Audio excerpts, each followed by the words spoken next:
इमाम मालिक बिन अनस रहमा अल्लाह की विलादत का जिक्र इस्लामी तारीख के उन रोशन और मुबारक लम्हात में से है जिन्हें हमेशा के लिए याद रखा जाएगा।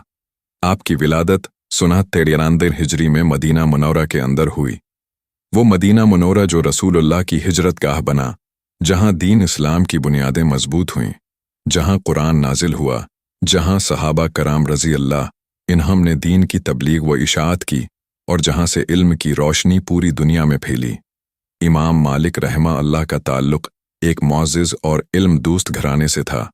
आपके वालिद अनस बिन मालिक रहमा अल्लाह अरब के मशहूर कबाइल में से एक कबीले के फ़र्द थे और आपकी वालदा अलिया बंत शरहबील एक नहायत नेक, इबादत गुजार और बावकार खातून थीं, जिन्होंने इमाम मालिक की तरबियत में बुनियादी किरदार अदा किया। कहा जाता है कि इमाम मालिक के ननियाली ख़ानदान को भी इल्म दीन में गहरी दिलचस्पी थी और यूं ये पूरा माहौल इल्म दीन की खुशबू से मौतर था।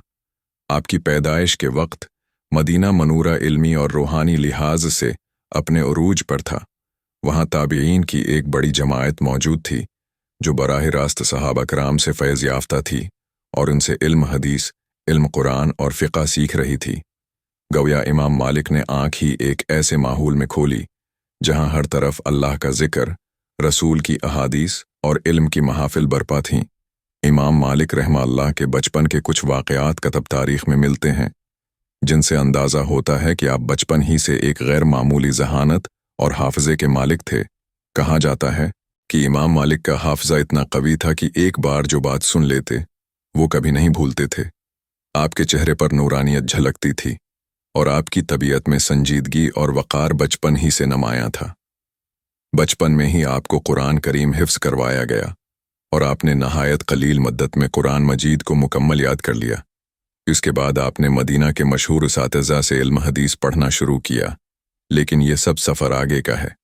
फ़िलहाल जब हम इमाम मालिक की पैदाइश पर गुफ्तगू करते हैं तो ये जानना ज़रूरी है कि अल्लाह ताली ने उनकी पैदाइश ही को एक अजीम मकसद के लिए मुंतखब किया था।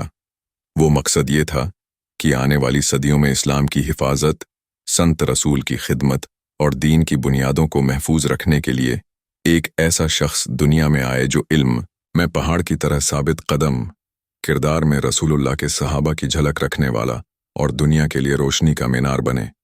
इमाम मालिक की पैदाइश मदीना के एक ऐसे दौर में हुई जब बनु उमैया की हुकूमत कायम थी और सियासी एतबार से कुछ इत्तराब मौजूद था, लेकिन मदीना के अहल इल्म ने अपनी तौजा सियासत से ज़्यादा दीन की खिदमत पर रखी हुई थी।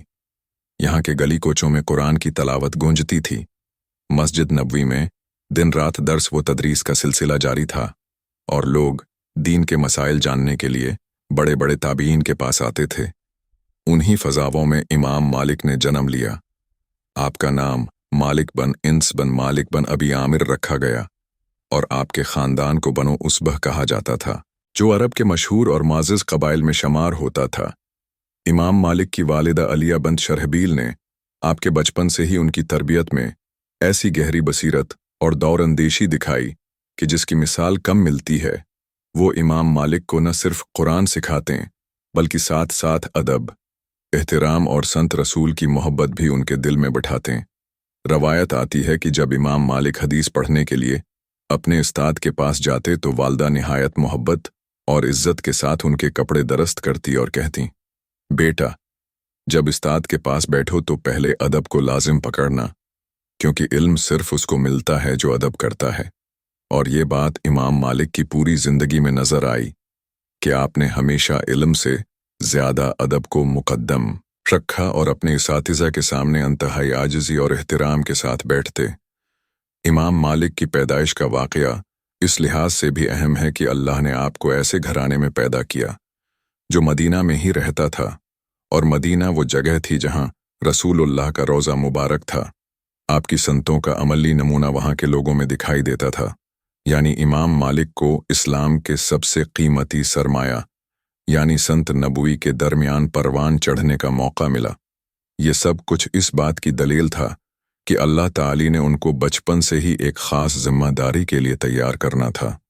इस वक्त के लोग इमाम मालिक को देखकर कहते थे कि ये बच्चा बड़ा होकर दीन का सतून बनेगा, और वाकई ऐसा ही हुआ कि जब آپ جوان ہوئے تو علم حدیث اور فقہ کے امام کہلائے، لیکن یہ سب کچھ اسی مبارک پیدائش کی برکت سے شروع ہوا تھا۔ امام مالک کی پیدائش کو اگر غور سے دیکھا جائے تو یہ صرف ایک بچے کا دنیا میں آنا نہیں تھا، بلکہ یہ دین اسلام کے علمی مستقبل کی بنیاد تھی، جس پر بعد میں صدیوں تک امت نے عمل کیا۔ ان کی پیدائش مدینہ کی زمین کے لیے بھی باعث رحمت بنی اور علم دین کی تاریخ میں بھی ایک نئے باب کا آغاز ہوا۔